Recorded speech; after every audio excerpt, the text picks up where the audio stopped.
নমস্কার। আমি তৃতীয় পর্বে শুরু করছি। কিভাবে এই সংগ্রহটা শুরু করলাম এবং কার সান্নিধ্যে এসেছি এখান থেকে আমি পর্যালোচনা করছি। প্রথমত প্রথম ভিডিওতে বলেছি যে কিভাবে আমি এই কিভাবে শুরু করলাম সেটা ছিল। এখন থেকে দেখছি আমি শুরু করছি কেমন করে সেটা। প্রথমত ওই মাছটা, ভেটকি মাছটা যেদিনে হয় সেদিনে যেই হাটটা ফেলে দিয়ে এলাম, ফলে সেখান থেকে আরো যে পুরনো যে সমস্ত ঘটনাগুলো ছিল তার সঙ্গে আরো এটা সংযোজন হওয়ার ফলে মনটা ভীষণ অস্থির হয়ে উঠেছিল। যে এই প্রাচীনত্ব এই প্রাচীনত্ব যে ছিল এই এলাকাগুলো, এই ধ্বংসস্তূপগুলো থেকে তো বোঝা যাচ্ছে সেখানে এই বড় বড় যে প্রাণীর অস্থিগুলো ছিল বেরোচ্ছে। তাহলে তখনই মনে হচ্ছিল যে এই এত বড় বড় প্রাণী আমি যে ইন্ডিয়ান মিউজিয়ামে দেখেছিলাম, যে ডাইনোসর বা বড় বড় হাতি, বাইসন, এই সব ধরনের বড় বড় প্রাণী যে ছিল, তার জীবাশ্ম যদি এখানে বেরোয় তাহলে এখানেও প্রাচীনত্ব ছিল। ফলে এই প্রশ্ন থেকে পরের দিন থেকে সংগ্রহটা শুরু করলাম এবং প্রথমত যে জিনিসটা সংগ্রহ হলো সেটা হচ্ছে একটা মাটির কলস, যেটা আমি সিন্ধু সভ্যতায় এই পটারিটা পাওয়া গেছে বলে একটা ছবি দিয়ে ক্লাস 4 এর বইতে তার উপরে বিশ্লেষণ করা ছিল।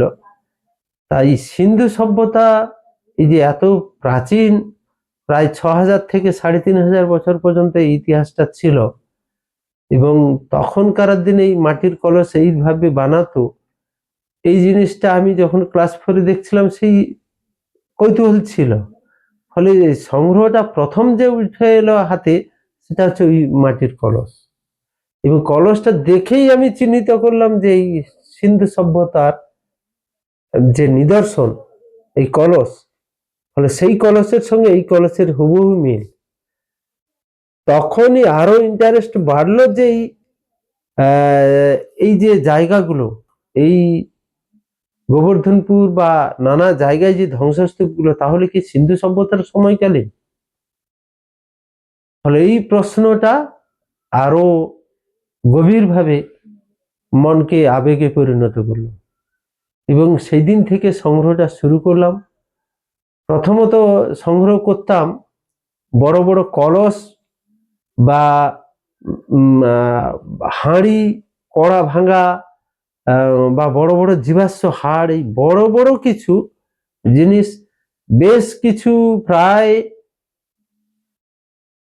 5-6 ঝুড়ি সংগ্রহ হলো এবং এই যে 5-6 ঝুড়ি সংগ্রহ হওয়ার পরে আমাদের বাড়িতে আসে, তখন লাগাতার বন্যা হতো, গোবর্ধনপুর ভেঙে যেত, পাড়গুলো দিয়ে গ্রামে প্লাবিত হয়ে যেত। সে সময় এসছিল সেচ মন্ত্রী ননী ভট্টাচার্য। উনি এসে বলছিলেন যে এই পাড়গুলো ভেঙে তো সব প্লাবিত হয়ে যায়। সেই সময় প্লাবিত হয়ে 2জন শিশু মারা গেছিল। সেই সময় বলছিল যে তোমরা উঁচু উঁচু করে বাড়িগুলো করো, যাতে পাড় ভেঙে জল ঢুকে গেলেও তোমরা উঁচু উঁচু বাড়িতে অন্তত বেঁচে থাকতে পারবে। সেই জন্য পরবর্তীকালে বেশ প্রায় বাড়িগুলো খুব উঁচু উঁচু করে বাড়ি বানানো হতো, উঁচুতে করে আর কি, মানে পতাগুলো বেশ উঁচু করে তার উপরে ছোটখাটো করে বাড়িগুলো ছিল। ওই বাড়িতে আমরা ওই রকম বাড়ি বানিয়ে আমরা ছিলাম। তা আমাদের বাড়িতে এই জিনিসগুলো যে সংগৃহীত হচ্ছে একটা প্রচার ভেতরে ভেতরে হচ্ছিল, কিন্তু আমাদের যে মিলন মোড় যে জায়গাটা, রামগঙ্গা থেকে গেলে যে মিলন মোড়, আহ, এই মিলন মোড়ের কাছেই একটা খেত মজুর সমিতি বলে একটা সমিতি গঠন হয়। উম, তার যে কর্ণধার যারা ছিল, মিজানুর রহমান ওর কর্ণধার ছিল, এবং তিনি আনেন একজন মানে নতুন একজন সাংবাদিক, তার নাম হচ্ছে সুকুমার মিত্র। এখন অনেকেই চিনে থাকবেন সুকুমার মিত্র নামে একজন সাংবাদিক, যিনি নন্দীগ্রাম কাণ্ডটাকে বাইরে এই ভেতর থেকে খবরগুলো বাইরে প্রকাশিত করেছিল। সেই সুকুমার মিত্র প্রথম আসে আমাদের এখানে, তখন সংবাদ নামে গ্রামীণ সংবাদ বলে একটা পত্রিকা বের করে। সেই সংবাদে ও আমার বাড়িতে এসে এগুলো দেখে ইন্টারনেট বলে এই প্রাচীন জিনিস, এর খুবই মূল্যায়ন করলে খুবই গুরুত্ব রয়েছে, ফলে তোমরা এটা সংগ্রহ করে যাও, কাউকে দেবে না, আর আমি এটাকে প্রকাশিত করছি আমার পত্রিকাতে। এবারে ছবি টবি দিয়ে তখন আমাদের জয়েন্ট ফ্যামিলি, আমার বড়দা বিমল সাহু আর আমি বিশ্বজিৎ, ফলে আমরা এই জয়েন্ট ফ্যামিলিতে এই ভাতৃদ্বয় বলে সংগ্রহ করছে, এরকম বলে খবরটা দেয়। এইবারে সেই খবরটা গোটা এই সংগ্রাহক যারা বা আর্কোলজি নিয়ে যারা কাজ করে বা হিস্ট্রি ডিপার্টমেন্টে, এই খবরটা বেশ প্রচারিত হয়ে যায় যে গোবর্ধনপুরে একটা নতুন সংগ্রহশালা গড়ে উঠেছে এবং তার প্রাচীনত্ব অনেক জিনিস রয়েছে, গুরুত্ব রয়েছে। এই বলে এটা প্রকাশিত হতে থাকে। বছর 8-10 হলো প্রায় সংগ্রহ হয়ে গেছে। তারপরে ওই কৃষ্ণকালী মণ্ডল আমাদের বাড়িতে আসে। ওই কৃষ্ণ কৃষ্ণকালী মণ্ডল হচ্ছে বারুইপুরে বাড়ি। উনি অনেক বই লিখেছেন। তিনি আসেন, সঙ্গে নরোত্তম হালদার কাকদ্বীপে বাড়ি, উনি একজন সংগ্রাহক, এবং সন্তোষ বর্মন, উনিও কাকদ্বীপ বাড়ি, উনি রিটায়ার্ড মাস্টারমশাই ছিলেন। নরোত্তমবাবু মাস্টারমশাই ছিলেন। নরোত্তমবাবু নিজে গঙ্গা রেড্ডি সভ্যতা বলে একটা সভ্যতায় উন্মোচিত করছে, নানা পত্র পত্রিকায় লিখছিলেন, এবং গঙ্গা রেড্ডি সভ্যতা নামে একটা পত্রিকা বার করে সেই পত্রিকাতেও আমাদের এই খবরটা লিখলেন। সেই সময় কৃষ্ণকালী মণ্ডল বোধ হয় 2001-এ একটা বই প্রকাশিত করে। তখন আমাদের জয়েন্ট ফ্যামিলি, বড়দাকে সঙ্গে ছিল। বইটার নাম হচ্ছে দক্ষিণ বাংলার নতুন প্রত্নস্থল। ওই বইটাতে প্রকাশিত করে আমাদের মূল গোবর্ধনপুর মিউজিয়ামকে বেশি করে কেন্দ্র করে লিখতে থাকি। এরপরে এই খবরগুলো দেখে অনেকে যোগাযোগ করে আমাদের সঙ্গে, যেমন দীনবন্ধু নস্কর, উনি এখানে আসে। উনি এসে, দীনবন্ধু নস্কর, উনার নিজস্ব সংগ্রহশালা আছে, ফলে ওই সংগ্রহশালা থেকে তিনি এখানে এসছে মূলত কি ধরনের জিনিস পাওয়া যায়, কোথায় পাওয়া যায়, কি এগুলো জানার জন্য। তা উনি এসে আমাদেরকে বলছে যে তোমরা কিছু জিনিস কি বেচবে। তা হঠাৎ প্রস্তাব দেয়, বলে বেচা কেনার তো আমরা এই যে শুরু করেছি, আমার যে এই যে প্রয়াসটা, এটা বেচা কেনার জন্য, মূল যে সুন্দরবনের যে ইতিহাস ছিল, এটা মূল তথ্যগুলো জানবার এবং জেনে সেটাকে বিশ্বের দরবারে তুলে ধরা। তা আমি সঙ্গে সঙ্গে না কোচ করে দিই, না আমরা জিনিস বেচবো না। না, হ্যাঁ, একটা কলস দেখে বললো যে ওই কলসটা দাও, তোমাকে আমরা আমি 250 টাকা দেব। আজ থেকে প্রায় 32-33 বছর আগে। তখন বলে এই টাকা দিয়ে নেবে, মানে তখন 250-300 টাকা মানে যথেষ্ট টাকার মান।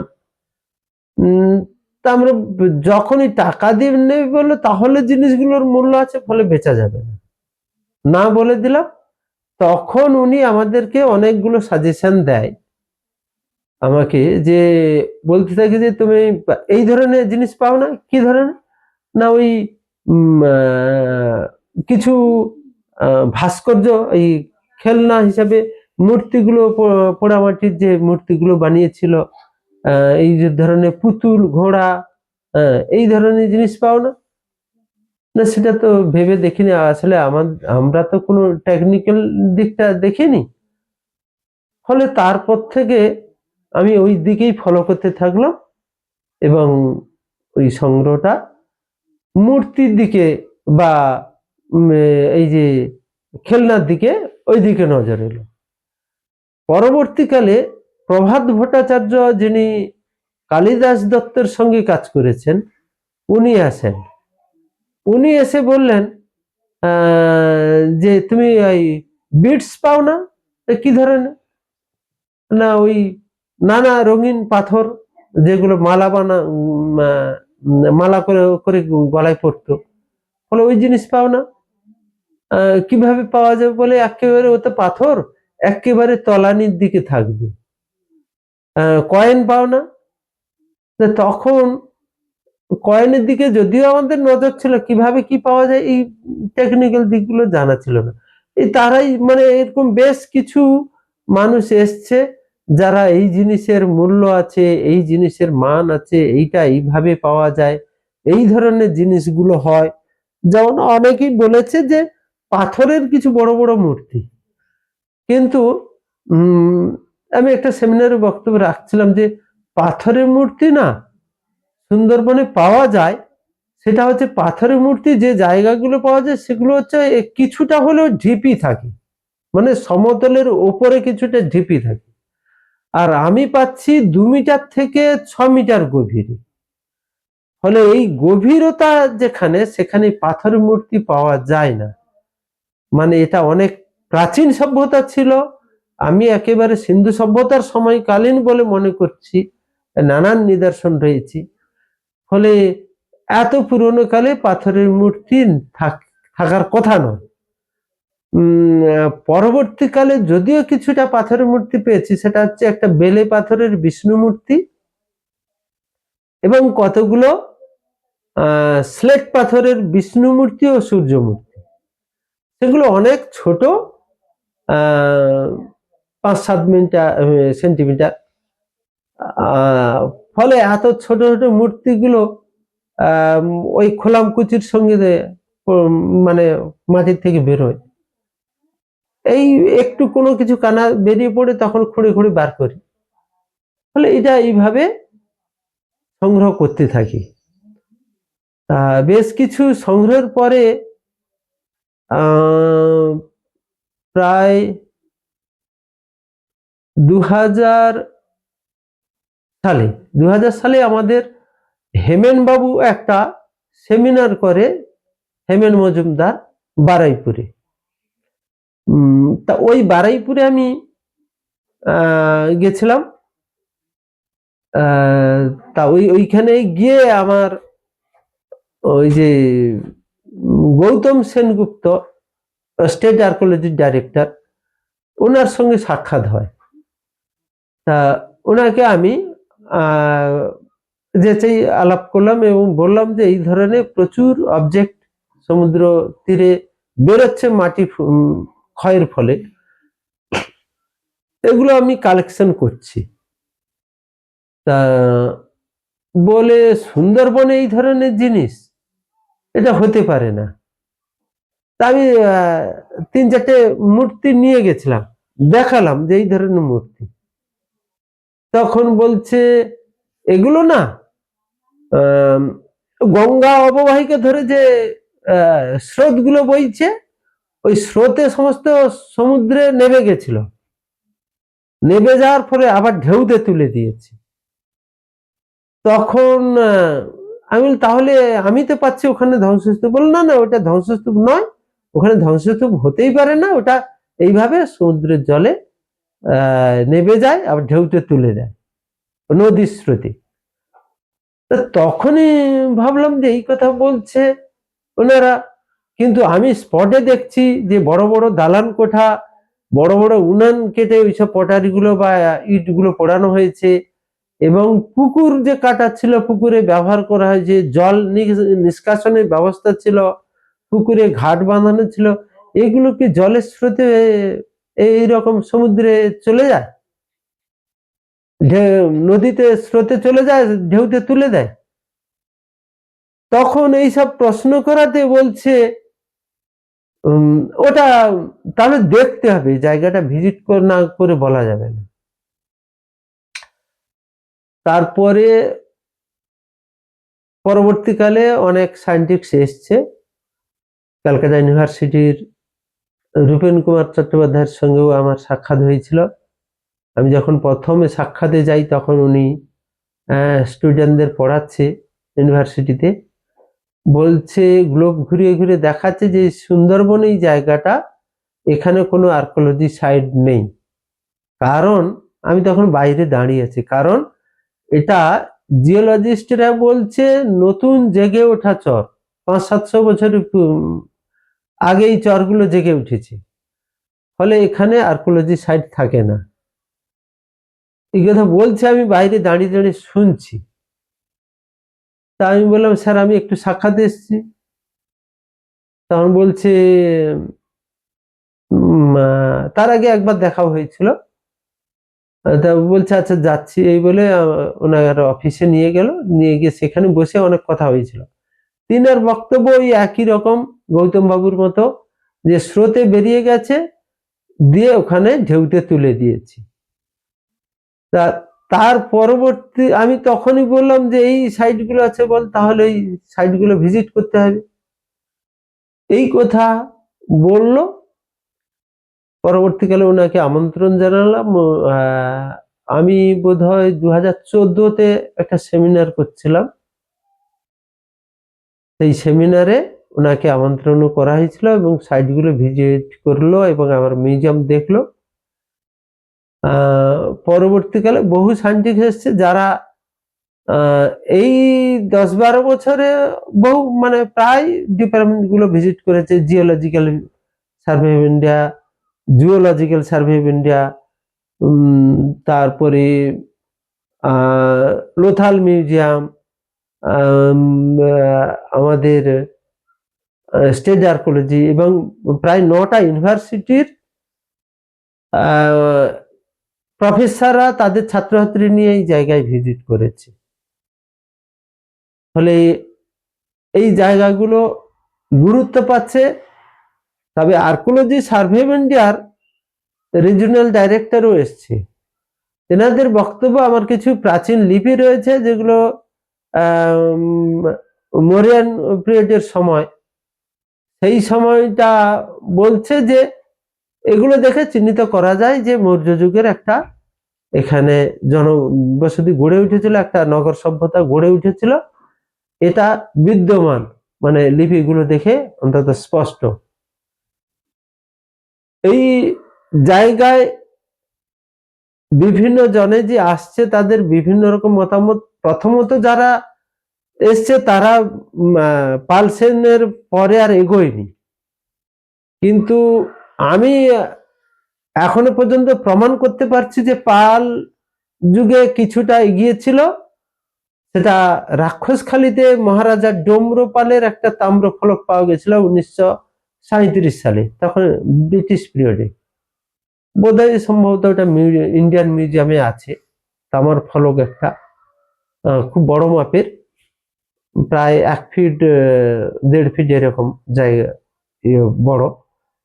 তো ওতে যে বাংলা হরফ সবে ব্যবহার হচ্ছে পাল যুগে, সেই সময় মহারাজা ডোমরপাল একটা জায়গা কাউকে ইজারা দিচ্ছে, এই তাম্র ফলকে তার স্পষ্ট ইঙ্গিত বহন করছে। তা কিন্তু আমি পাল যুগের এখানে কিছু, সেন যুগের কিছু পাচ্ছি না। আমার ধারণা যে সেন যুগের সময়কালীন এখানে একটা বিশাল একটা ভূমিকম্পে এই জায়গাটা ধ্বংস হয়ে যায়। আমি এই পর্যন্ত রাখছি, পরবর্তী ভিডিওতে আরোই বিস্তারিত বলবো।